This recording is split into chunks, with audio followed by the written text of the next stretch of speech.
Comes from our friends at Rocket Mortgage by Quicken Loans. Home plays a big role in your life. That's why Quicken Loans created Rocket Mortgage. It lets you apply simply and understand the entire mortgage process fully, so you can be confident you're getting the right mortgage for you. To get started, go to rocketmortgage.com/AC360.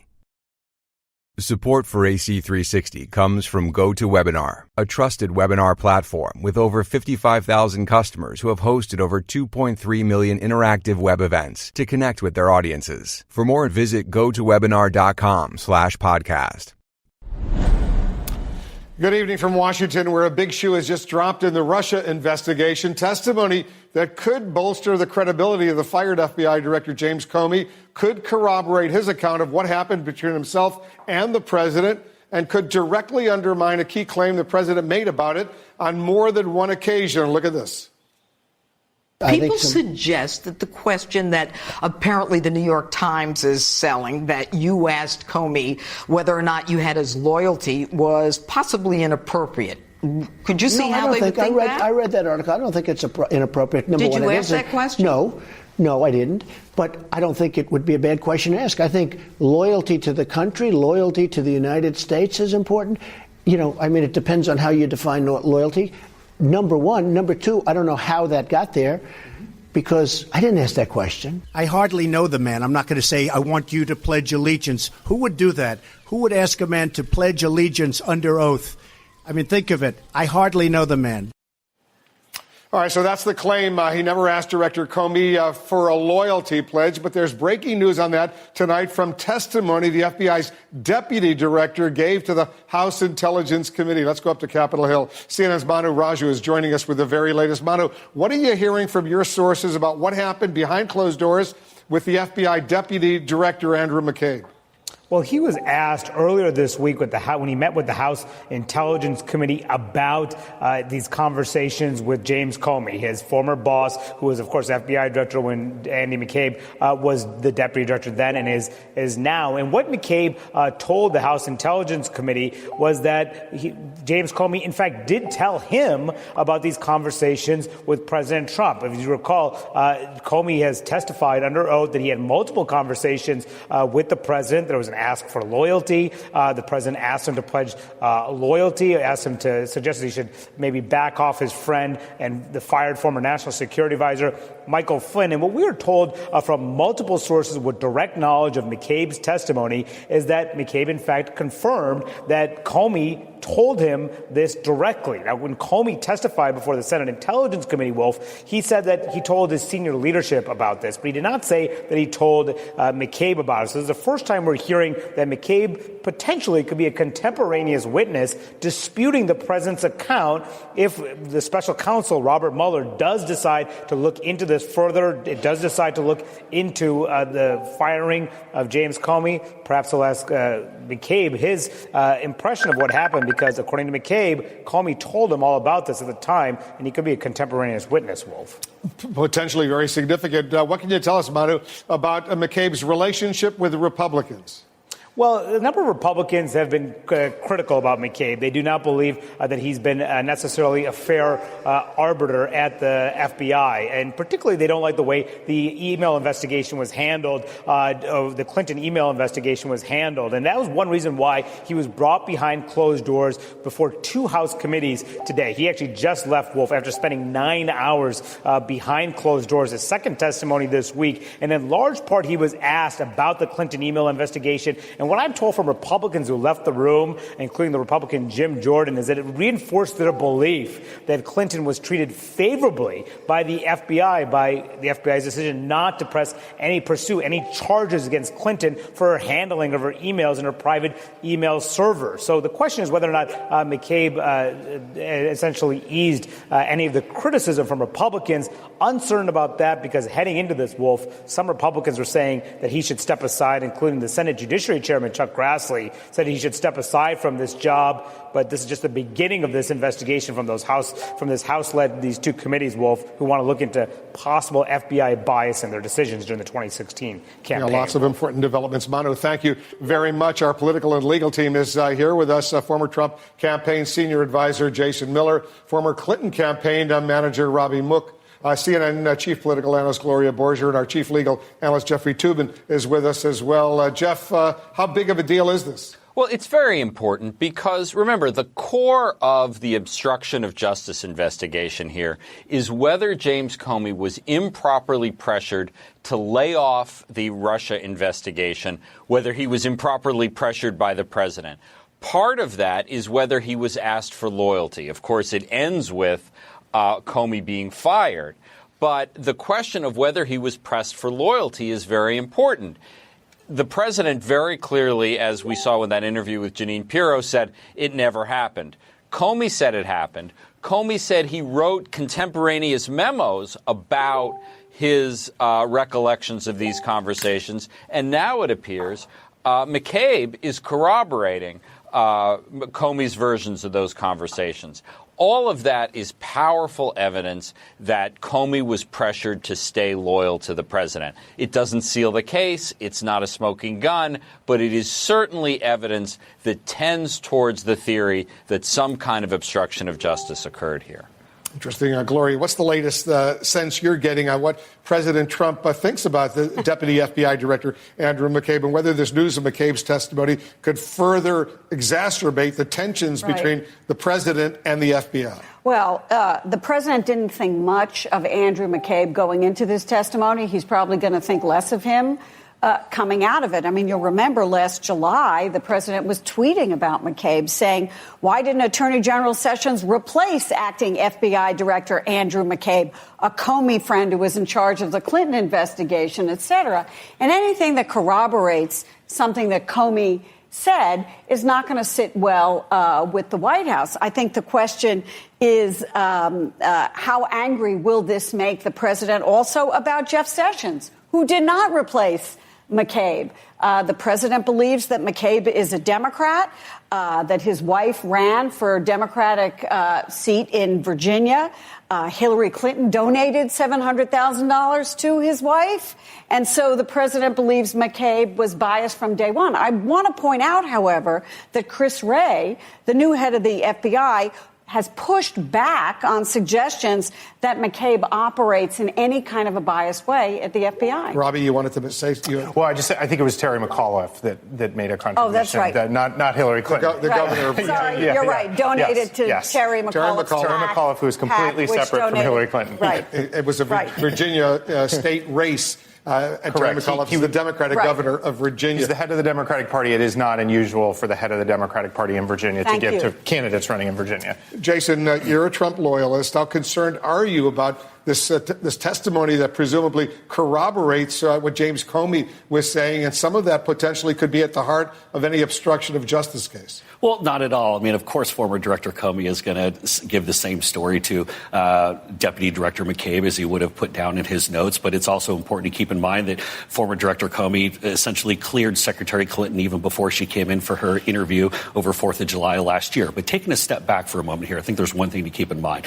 We have tens of thousands of people in the FBI and the DOJ who show up to work every single day, who check their political allegiances or any of their ideological underpinnings at the door, and who don't want to get involved in this in any way, shape, or form. But something happened in 2016, and that is our law enforcement became highly politicized, both through the investigation into Secretary Clinton, which, Robbie, I know you're not sending Director Comey any Christmas cards this year. That is for sure. We can agree on that. We'll agree on that. But as that went through, but whether it be with Loretta Lynch, meeting with former President Clinton in this magical tarmac meeting, all the politicization that went on with all of our law enforcement, I think we're at a point now where most Americans just want to see all of this completely removed. And if there are investigations or if there are aspects of oversight from Capitol Hill, people want to see investigations, get to the bottom of it, but get the politics out of it. Robbie, you're the former Clinton campaign manager. I just, if somebody is guilty tonight, it is the House Republicans are guilty of stepping on their own agenda. They just passed this tax bill, and they can't help but talk about Hillary Clinton and her emails. It is incredible to me. And they are defending a president who day by day looks more and more guilty. Just let this investigation go on. Let Robert Mueller do his job and get about legislating. I honestly, I am stunned sitting here. I think this tax bill is atrocious. I think they shouldn't celebrate because I think they're going to lose the House because of it. But my God, just let Hillary Clinton go for a second and celebrate your own accomplishment. Hold on, Jeff, 1 second. Okay. Go ahead, Gloria. I also don't think you could say that the entire FBI is politicized or that, somehow it's a rampant, an organization run amok. I think that in any organization you have some problems, but you can't, you can't say that the entire FBI under the last director was a terrible place. Oh, I don't think you can say that. So you can't tarnish it because maybe the president doesn't like Andrew McCabe or he didn't like James Comey or. I think that just takes it a step Completely too far. agree, but I think we can also agree that the way that politics has been infused into the debate surrounding the FBI, the DOJ, is something that is by Donald Trump. Donald Trump is the one who infused the politics. That's not something that had he made this been. bet. We got Jeffrey Tubin. Jeffrey, go ahead. I mean, this idea that politics has been infused as if it was magically infused from the outside. Andrew McCabe is a career FBI official whose wife had a job. A lot of people's wives have jobs and husbands have jobs. There is no evidence that Andrew McCabe did anything improper here. There's no evidence that his wife's career, which she is more than entitled to have, affected his performance in the job. The mere fact that his wife was running for a state job in Virginia has nothing to do with whether the FBI was politicized. I mean, it's just a completely phony issue to distract from the fact that Andrew McCabe, like James Comey, has given powerful evidence, apparently, of obstruction of justice by the President of the United States. So, Jeffrey, if I can jump in for a moment, though. So you don't think that the investigation into Secretary Clinton's emails was in any way bungled? You think it was handled absolutely smoothly? I think there were definite problems with it, but I don't think it had anything to do with Andrew McCabe. And the person who should be complaining about that investigation is Hillary Clinton, whose campaign was, it seemed to me, destroyed on the eve of the election by the fact that James Comey felt compelled to announce that the investigation was reopened, which turned out to be a big nothing. That's the person with the real grievance here. Donald Trump should be worshiping the ground that James Comey walked on because he probably more than anyone made him president of the United States. You don't think that's right, Jason? Let me get Robbie on that. You believe, and Hillary Clinton believes, that in those final days of the campaign when Comey said he was reopening the case, Hillary Clinton believes, let me get your thoughts, that was the kiss of death. That's why she lost. It was devastating. It was devastating. She lost by 70,000 votes spread across 3 states. I was there. I was in the office. We saw those numbers dropping. We heard on the ground how it created enormous doubt. He basically went out and said, I think I found that she could potentially be a criminal, and then 2 days later pulls it back. It was outrageous, and I've been very critical of him about that. But here's the thing. If the Republicans are really so worried about politicizing the FBI, why aren't they bringing in Rudy Giuliani? I remember on television he predicted preternaturally that the FBI was going to make a stunning announcement just before that letter came out. What about the leaks that were coming out constantly from their New York field office about the investigation? I completely agree with Jeffrey. Hillary Clinton has a lot to complain about, but this is, again, my point. Why in the world, a year after the election, are we still relitigating this? This is all to distract. And I will point out to you, Jason, that Christopher Wray, the new FBI director, he was testifying the other day up on Capitol Hill. He gave a very strong vote of confidence for his deputy director, Andrew McCabe.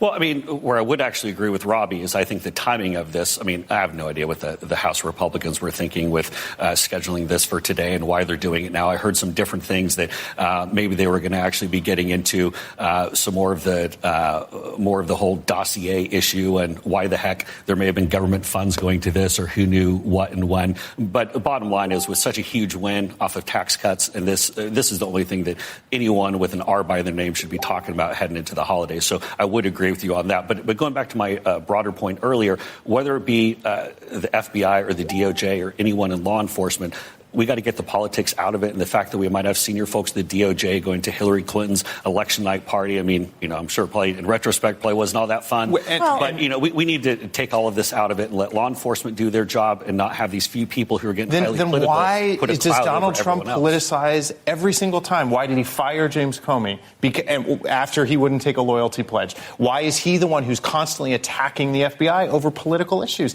I mean, this is the point. Donald Trump is just keeping this constantly mixed up. up, because at every step we're getting closer and closer to Button it up.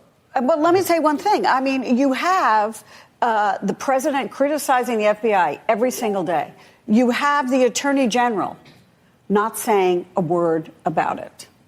And I think that's an issue. I think it's a problem. I think that they need a vote of confidence from leadership if the president is out there every day talking about them, and that doesn't occur. Everybody, thanks very much. This conversation is continuing. Up next, James Comey's own account, and we'll hear from a member of the House Intelligence Committee. And later, we're going to tell you about the vice president's surprise visit to honor U.S. troops in Afghanistan. We're going to talk about his ongoing effort to honor his boss profusely when 360 continues. Support for AC360 comes from GoToWebinar, the webinar platform that's hosted 2.3 million interactive web events with over 60 million views per year. GoToWebinar believes webinars are one of the best ways to interact with your prospects and customers, instead of business presentations or company websites.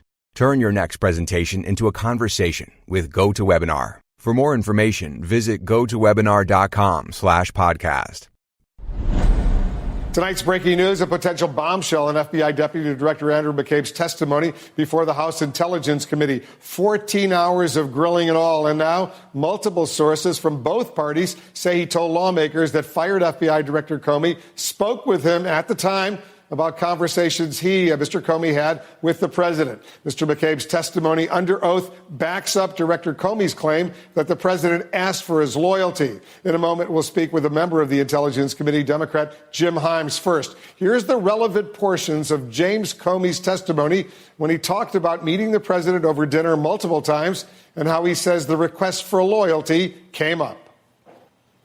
Well, my impression, and again, it's my impression, I could always be wrong, but my common sense told me that what was going on is either he had concluded or someone had told him that you've already asked Comey to stay and you didn't get anything for it. And that the dinner was an effort to build a relationship, in fact, he asked specifically, of loyalty in the context of asking me to stay. And as I said, what was odd about that is we'd already talked twice about it by that point. And he'd said, I very much hope you'll stay. I hope you'll stay. In fact, I just remembered sitting here a third one. When you've seen the picture of me walking across the blue room, and what the president whispered in my ear was, I really look forward to working with you. So after those encounters. And that was just a few days before you were fired. Yeah, that was on the Sunday after the inauguration. The next Friday, I have dinner, and the president begins by wanting to talk about my job. And so I'm sitting there thinking, wait a minute, 3 times you've already asked me to stay or talked about me staying. My common sense, again, I could be wrong, but my common sense told me what's going on here is he's looking to get something in exchange for granting my request to stay in the job. Again, we all understand. I was a governor. I had people work for me. But this constant request, and again, quoting you, him saying that he, despite you explaining your independence, he kept coming back to, I need loyalty. I expect loyalty. Had you ever had any of those kind of requests before from anyone else you'd worked for in the government? No. And what made me uneasy was I'm, at that point, the director of the FBI. The reason that Congress created a 10-year term is so that the director is not feeling as if they're serving with political loyalty owed to any particular person. The statue of justice has a blindfold on because you're not supposed to be peeking out to see whether your patron is pleased or not with what you're doing. It should be about the facts and the law. That's why I became FBI director, to be in that kind of position. So that's why I was so uneasy. Well, let me move on. My time's running out. February 14th, again, it seems a bit strange. You were in a meeting, and your direct superior, the Attorney General, was in that meeting as well. Yet the President asked everyone to leave, including the Attorney General to leave, before he brought up the matter of General Flynn. What was your impression of that type of action? Had you ever seen anything like that before? No. My impression was something big is about to happen. I need to remember every single word that is spoken. And again, I could be wrong. I'm 56 years old. I've been seen a few things. My sense was the Attorney General knew he shouldn't be leaving, which is why he was lingering. And I don't know Mr. Kushner well, but I think he picked up on the same thing. And so I knew something was about to happen that I needed to pay very close attention to. James Comey back in June up on Capitol Hill. With us now, House Intelligence Committee member Jim Himes, Democrat of Connecticut. Congressman, thanks for joining us. Thanks, Wolf. I know you can't discuss the specifics of what the Deputy FBI Director, Andrew McCabe, told your committee. It was all behind closed doors. But give us the bottom line. Do you have a greater sense in what Comey said as a result of what you heard? Yeah, no, and I think that's a really important question, Wolf, because, I mean, I can't disagree more with what Jason Miller said a little while ago on this program, which we're hearing too much, which is that the FBI and law enforcement and the DOJ were made political. In yesterday's testimony, in every document that I've reviewed, in other testimony that I've seen behind closed doors, there is zero evidence that the FBI or the DOJ have been acting on partisan grounds. The president criticizing the FBI is throwing mud on a storied institution. So, again, without getting into what happened yesterday, because this has been too leaky a committee, I have yet to see anything which contradicts the testimony that Jim Comey gave, the written contemporaneous work that he did around those meetings. I've seen nothing to suggest that Jim Comey was being anything other than honest in the testimony that you just saw. What about Andrew McCabe, the Deputy FBI Director? Is he credible? You hear the Republicans complaining about the fact his wife ran for a state elected office and she received hundreds of thousands of dollars from the Democratic governor, Terry McAuliffe. Yeah, look, I say shame on them. Shame on Sean Hannity. Shame on my colleagues who are implying that Andrew McCabe is not exactly what he is, which is a terrific public servant who has risked his life over a long period of time.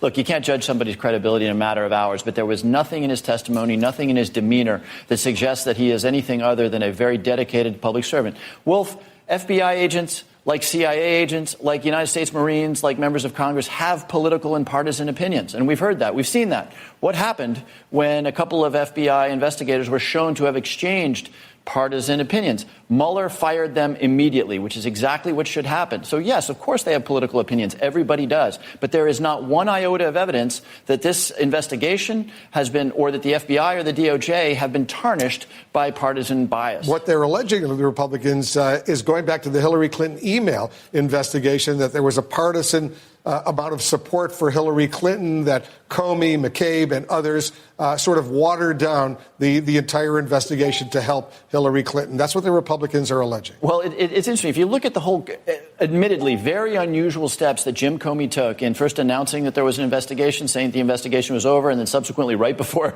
the election saying the investigation is back, at any given point in time, the Clinton people were outraged, then the Republicans were outraged, and then the Clinton people were outraged. What Jim Comey did was very unusual, and I think we'll be debating for years about whether making those public announcements was the right thing to do. And by the way, when history weighs in, because, and I say this as a member of the Intelligence Committee, not all of the facts, as you might imagine, are known, those facts that impacted Jim Comey's thinking. When history judges this, I think it will be regarded as a real quandary that he was put in. But there, again, is absolutely not a shred of evidence that he was acting in a partisan manner, and that's evidenced by the fact that he at some point, pretty much angered both campaigns. Do you believe, or do you fear, do you think the president might try to fire the Deputy FBI Director, Andrew McCabe, by putting some pressure on the Deputy Attorney General, Rod Rosenstein, or the new FBI Director, Christopher Wray?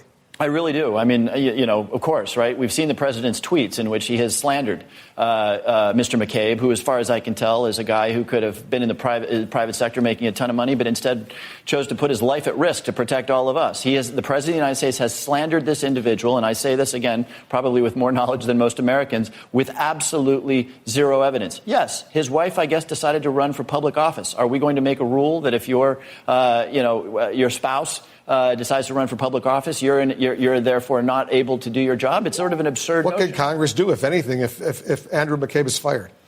Well, look, the American people need to understand that what is happening today, it's happening on Fox News with Sean Hannity, with Jeanine Pirro, with all sorts of people. They are deliberately trying to do what they've done to the media generally, which is to say you can't trust anybody. You can't even trust those guys with guns at the FBI or the DOJ, because you know what here's what they're thinking. They may come up with information, and look, I'm an investigator, so I'm going to say this as neutrally as I can. They may not, but they may come up with information that is damaging to the president. And this is all a campaign to make sure that if and when that information emerges, is that the institutions who would out that information, the FBI and the DOJ, have been sufficiently slandered, sufficiently called into question, that Americans just throw up their hands and say, I don't know what is true. And that is profoundly dangerous to this republic. Congressman Himes, thanks very much for coming in. Thank you, Wolf. Appreciate it. We're going to get reaction from the White House. That's coming up next. Support for Anderson Cooper 360 comes from our friends at Rocket Mortgage by Quicken Loans. Chances are you're confident when it comes to your work, your hobbies, and your life. Rocket Mortgage gives you that same level of confidence when it comes to buying a home or refinancing your existing home loan. Rocket Mortgage is simple, allowing you to fully understand all the details and be confident you're getting the right mortgage for you. To get started, go to rocketmortgage.com/AC360. Equal housing lender, licensed in all 50 states, NMLSconsumeraccess.org number 3030. Remember, to create an ad like this one, visit purewinning.com/CNN. The breaking news tonight, the FBI's deputy director may be able to corroborate that President Trump asked former FBI Director James Comey to pledge loyalty. That's something Comey says happened, and the president denied. Sources tell CNN's Manu Raju McCabe testified before the House Intelligence Committee that Comey told him about the conversations that he had with the president after those conversations occurred. Let's go to the White House right now. CNN's Jeff Zeleny is standing by. Jeff, this reporting on McCabe and Comey, is there, first of all, any reaction from the White House tonight? Wolf, good evening. There is no reaction on this new reporting from the White House tonight. I've reached out to several officials here at the White House to ask them directly about this loyalty pledge, of course, and the fact that it seems to be backing this, the original story up. And we've not gotten a response. Now, at the time, though, Wolf, the White House defended that private meeting, saying the president asked for pledges of loyalty, expects pledges of loyalty from a lot of people who work for him. But, of course, Wolf, this is so much different because of course, this was the FBI director. But again, on this new reporting, there's no reaction yet tonight from the White House. Well, if there is, you'll let us know. There's also some new CNN polling, Jeff, about both the president's and Robert Mueller's handling of the Russia investigation. Tell us about that. Wolf, it is, and it offers an interesting look at how the different figures here are viewed by the American public in terms of the handling of this Russia investigation. Let's take a look at these numbers just out this evening here. Now, in terms of how Bob Mueller is viewed, the special counsel here is viewed, his approval rating, if you will, Americans, 47% of Americans believe that he is handling it okay. They approve of it. Now, 19% unsure, 34% disapprove. But look at the president's handling of the Russia investigation. A different story here entirely. A majority, 56%, disapprove. Now a third of Americans, 32%, approve of his handling of this. So, Wolf, this just offers a snapshot here into how the public is watching this and viewing this. But Special Counsel Bob Mueller, even though he's being criticized by some conservatives, some Republicans, most Americans believe he's doing a fine job. I understand you're also learning more about when the president will sign the tax bill. What can you tell us? We are, Wolf. The president is planning on flying down to Mar-a-Lago, his Florida vacation spot, for the Christmas holidays tomorrow. I am told that he plans to sign the bill, hopes to sign the bill before he leaves. So that would be sometime tomorrow morning. There is no announcement yet of a ceremony or any type of a formal signing. This may just happen in the Oval Office. Of course, he had that big ceremony on the South Lawn of the White House earlier this week. But the signing it now, Wolf, all but a formality on the biggest legislative achievement of the year. Yeah, pretty quickly they're going ahead with the formal signing. Usually it takes several days. So what does this mean, the timing, for when the bill goes into effect? Well, the timing here is pretty quick. It's going to, most pieces of it will go into effect January 1st. That's in some 11 days here. And this is going to create, a lot of concern and questions for people, how it affects their individual tax returns. But it's going to take effect early January, and you'll be seeing a difference in your paycheck. Some people will, at least, early in the new year, Wolf. That's what some are suggesting, maybe as early as February or Indeed. March. Paychecks will be a little bit lower for a lot of folks out there. Jeff Zeleny reporting from the White House. Thanks very much. Sure. Meanwhile, the United Nations condemns the United States today over the decision to move its embassy in Israel from Tel Aviv to Jerusalem. In response, the U.S. ambassador to the UN, Nikki Haley, today threatened UN funding, a threat President Trump hinted at yesterday. We have new details. Stay with us.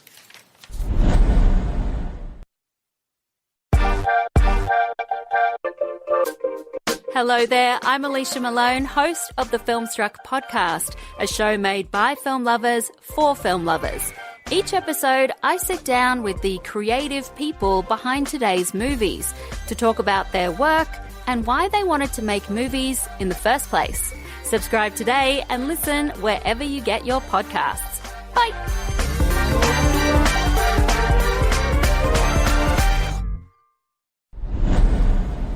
A landmark vote in the United Nations today. An overwhelming majority, 128 countries, voted for a resolution to condemn the U.S. decision to recognize Jerusalem as the capital of Israel. That vote came just after a U.S. ambassador to the UN, Nikki Haley, issued a direct threat saying the U.S. Could withdraw funding for the UN if the UN voted to condemn President Trump's decision. And the president made similar comments, by the way, yesterday about saving money if the UN voted to condemn the U.S. decision. The former CIA director, John Brennan, tweeted today in response, and I'll put it up on the screen, Trump administration threat to retaliate against nations that exercise sovereign right in UN to oppose U.S. position on Jerusalem is beyond outrageous. Shows Donald Trump expects blind loyalty and subservience from everyone, qualities usually found in narcissistic, vengeful autocrats. That tweet from John Brennan. Joining us now, CNN's Elise Labott. Elise, first of all, how realistic is this funding threat?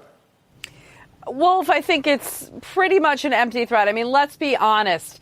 The U.S. gives countries aid because it's in their U.S. national security interest, not because they're doing it out of the goodness of their heart or because they're expecting something in return. And if you look at some of the countries that are the largest recipients of aid, Jordan, Iraq, Egypt, these are countries that were sure to vote against the resolution. So, I mean, it's also if the president threatens to withdraw aid from the UN, he has said, and I was traveling with Nikki Haley in Africa a few weeks ago, she was saying that this is pennies on the dollar that the U.S. pays to the United Nations because it stops the country, United States, from having to go to fight conflicts that it doesn't want to fight. And so the UN really picking up a lion's share of the peacekeeping around the world, Wolf. I think it's really interesting when you talk about President Trump criticizing that the U.S. made this sovereign decision. In his national security strategy just a few days ago, he said all countries should be sovereign to make their own decisions for their own people. So if they're comfortable with the decision, the U.S. should be able to live with the criticism, Wolf. Elise Labott, thanks very much. Let's get some more on this. Joining us, our CNN military and diplomatic analyst John Kirby. He's a former State Department spokesman and former Pentagon press secretary, served during the Obama administration. So what do you make of, first of all, the UN vote today? Yeah, I don't think it was a surprise by any stretch. In fact, I think you could tell by the way President Trump talked about it yesterday at the cabinet meeting and Nikki Haley's comments that they expected that this was going to be resoundingly against them. So no surprise there. And I think, to Elise's point, it's a representative of the sovereign nature, the deliberative nature of the UN and the degree to which President Trump's decision to declare Jerusalem the capital really struck a nerve, not just with countries involved in the region, but around the world. But if the president of the United States makes a threat like that, or even the U.S. ambassador to the UN makes a threat that you vote for this, funding will go down. And today she sort of stipulated funding for the UN will go down, and they don't do that. What does that do to U.S. credibility? It hurts U.S. credibility. Again, foreign aid and assistance is really in our interest. It's almost like paying an insurance premium. There's a good reason why we do it, and there's a good reason why we support the UN. It's short-sighted at best. And frankly, Wolf, if you look at the national security strategy that the president just ballyhooed about just the other day, I mean, it says in there that aid will be judiciously applied, not just to help people in need, but to help our own interests around the world. The former CIA director, John Brennan, he's on Twitter now, and you heard what he said, among other things, that this statement by the president, the threat shows President Trump expects blind loyalty and subservience from everyone, qualities usually found in narcissistic, vengeful autocrats. John Brennan has not been shy in expressing his views lately. No, he's not. Look, the United Nations is not a Trump country club, right? We don't own it, and we shouldn't expect that everything we want to do or we want to see pursued is going to be supported by every other nation. That's the beauty of the UN. That's also what makes it hard. I understand that. And I also understand that some in the administration get frustrated about burden sharing. They have legitimate concerns there. But the way to work through that is compromise and accommodation, not to issue these kinds of threats, which which they clearly have no ability to completely carry through in every regard. Yeah, my sense is, knowing President Trump a bit, he makes a threat like this about funding, let's say, for the UN. Forget about funding for Jordan or Egypt or Iraq. Afghanistan. Yeah, Afghanistan, major recipients of U.S. economic and military assistance. Right. But I could clearly see him cutting aid, cutting U.S. funding for the United Nations, which he never liked to begin with. He could do that, or maybe he could pinch a little money off some bilateral trade deals that he has coming up. But I don't think that they're going to be able to really execute this in a massive way. And even the State Department spokesman today sort of walked this back and caveated it by saying, look, we're going to look at a panoply of issues when we talk about financial contributions and aid, not just the vote that happened in New York City today. John Kirby, thanks very much for that analysis. Coming up, there's compliments and there's praise for the president. Vice President Pence has more accolades for the commander-in-chief in a speech on a surprise trip to Afghanistan. Randy Kaye digs into that dynamic when we come back.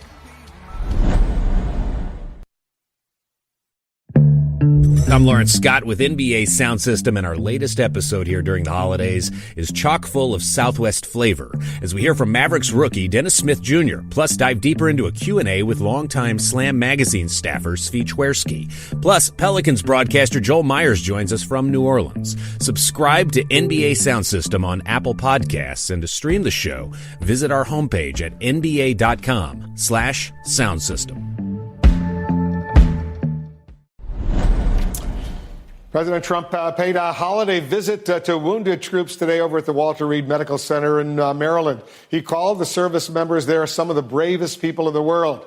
Vice President Pence also visited troops for the holidays, a surprise trip to Afghanistan. He met with the Afghan president and rallied the U.S. troops. Here's part of what he said in a speech at the Bagram Air Base. Before I left the Oval Office yesterday, I asked the president if he had a message for our troops here in Afghanistan. And he looked at me without hesitation from behind the Resolute desk and he said, "Tell him I love him." The vice president's speech in Afghanistan was full of praise for the president, and it comes just a day after another such display over at the White House. Randy Kaye has more on this dynamic between the two men. You know, he's a man known for a large personality, a colorful style, and lots of charisma. And so I guess he was just looking for some balance on the ticket. That was Vice President Mike Pence during the campaign, boosting up his boss while playing the role of self-deprecating sidekick. All these months later, Pence is still what some have called a permanent pat on the back. I will look back and say it was President Donald Trump who led a tremendous renewal of the American spirit. There are a lot of good jobs and way to goes, but there's also a lot of shoulder talk. President Trump's got broad shoulders and a big heart. Donald Trump showed you can have broad shoulders. Broad shoulders and a big heart. The broad-shouldered leadership of Donald Trump. CNN's Dana Bash asked Pence to explain. What do you mean by that? Well, I think Donald Trump really embodies the American spirit. I mean, he's strong, he's freedom-loving, he's independent-minded, he's willing to fight for what he believes in. So you're not referencing his masculinity there? Oh, not a bit. Even when he was grilled during a trip to Asia about policy, it always came back to the boss. As the president says, it's time for them to behave. The policy that President Trump has articulated, the president's vision for this is very straightforward. And yesterday, it was more of the same and then some. Asked to say a few words at a cabinet meeting, the praise-o-meter turned up to 11. Congratulations and thank you. Thank you for seeing through the course of this year an agenda that truly is restoring this country. You've restored American credibility on the world stage. I'm deeply humbled as your vice president to be able to be here. It didn't go over well on Twitter. This Mike Pence prayer of thanks to Trump is excruciatingly, stomach-churningly uncomfortable to watch. Another tweet read, Mike Pence praised Donald Trump 14 times in 3 minutes during Wednesday's cabinet meeting. That's once every 12.5 seconds. And this. Did the licking of his shoes and kissing the ring on his finger happen before or after the speech? Camera seems to have missed that. Showered with compliments, Donald Trump is feeling the love. And that seems to suit the both of them just fine. Randy Kay, CNN, New York. And joining us now to discuss President Trump's biographer, Michael D'Antonio. He's the author of the book, The Truth About Trump, and McKay Coppins, who recently wrote a very lengthy profile of the vice president for The Atlantic. McKay, in your piece, you write about the first day the president and the vice president met as potential running mates. So this dynamic between them seems like it's been in place since then, right? Yeah, that's right. They played golf together over a 4th of July weekend in 2016. And it's funny, I actually talked to Kellyanne Conway, who said that while Pence was on his way over to that game, he called her and asked for advice. And she said she knew that they would get along because Mike Pence is somebody whose faith allows him to subvert his ego to the greater good. Those were her words. So he ended up, he spent that game, kind of kissing the ring. He told Trump that it would be the privilege of a lifetime to serve him, that he would definitely win. And afterward, Pence actually made a point of going to the press and talking about how great Trump's golf game was. He was kind of putting on the performance and showing Trump that he could be the obedient, loyal, deferential deputy that I think Trump was looking for. But, Michael, people who know the president say that's the way he operates, that he needs a lot of praise, a lot of affirmation, right? It most definitely is. I think that Mike Pence has either an instinct or has been coached very well, because this is a president who loves cheerleaders, and he especially loves those who are cheering for him. When I dealt with then businessman Donald Trump, his big complaint, his initial big complaint about Barack Obama was that he had stopped being a good cheerleader. So if you're around Donald Trump and you want to get along with him, complimenting him is always a good idea, and stealing any bit of the spotlight is a very bad idea, and the vice president seems to know that. McKay, in your article, you also write that the vice president believes in something called servant leadership. Explain what that is and how it pertains here. Yeah, this is interesting. This is actually the theological root of Mike Pence's approach to Donald Trump that I learned about as I was reporting this piece, which was that he believes in this scriptural concept called servant leadership that is rooted in the New Testament, where Jesus washes his disciples' feet and teaches that anyone who should be great among us must be humble. Pence has always believed, ever since he was a young congressman, that his political career, his career as a leader, should be infused with a servant's attitude. So when he was a congressman, that applied to his constituents. When he was a governor, that applied to his constituents. But he believes that once he joined Trump's ticket, once he accepted the job to be on the presidential ticket as the number 2 to Donald Trump, he was coming under Trump's authority, in the words of one of Pence's friends. And that meant that he was there to humbly serve and submit to the will of Donald Trump. Donald Trump was the boss, and he was his servant. And I think that attitude, that dynamic has kind of infused his service as vice president over the past year. Michael, has there been anyone in the president's life who's still close to him who didn't necessarily play by these rules?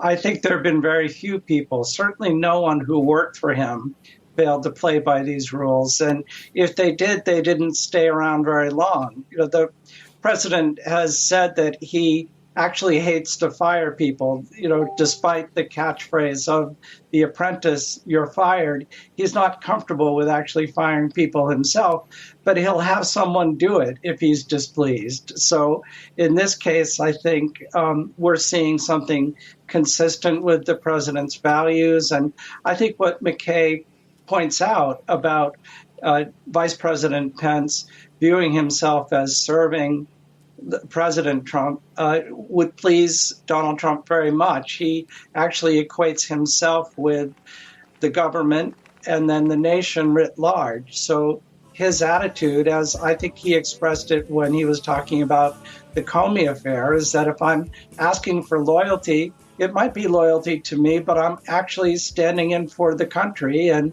if you're going to be loyal to the country, that means you're loyal to me. McKay, give me a quick answer, because you say the praise is essentially the bargain the vice president has made. What do you mean by that?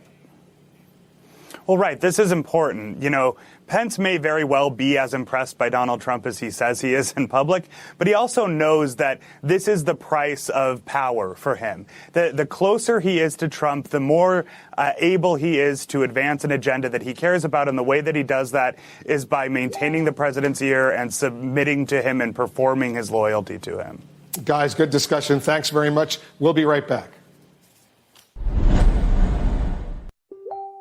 Hey, it's Howard Beck, and I've got the Lakers' Jordan Clarkson on Bleacher Report's The Full 48. Byron Scott was a coach at the time, and I even asked him a few times, let me go down and play in the D-League. I'm tired of sitting on the bench, man. I want to go play. But I enjoyed my time in the D-League.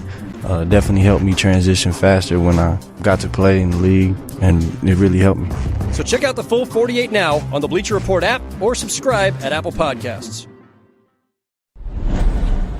Thanks for watching 360. The CNN Special Report, Late Night in the Age of Trump, starts right now. Hey, before you go, we wanted to let you know that we just launched the ability for anyone to advertise on CNN podcasts. You're just a few clicks away from reaching millions of people in a way that you never have before. Advertise for a business, event, or kick off an awareness campaign for your brand. Start today at purewinning.com/CNN. Integrating podcasts into your marketing mix has never been easier. We'll even tell you how to save 15% on your CNN campaigns for the rest of 2017. Go to purewinning.com/CNN to get started.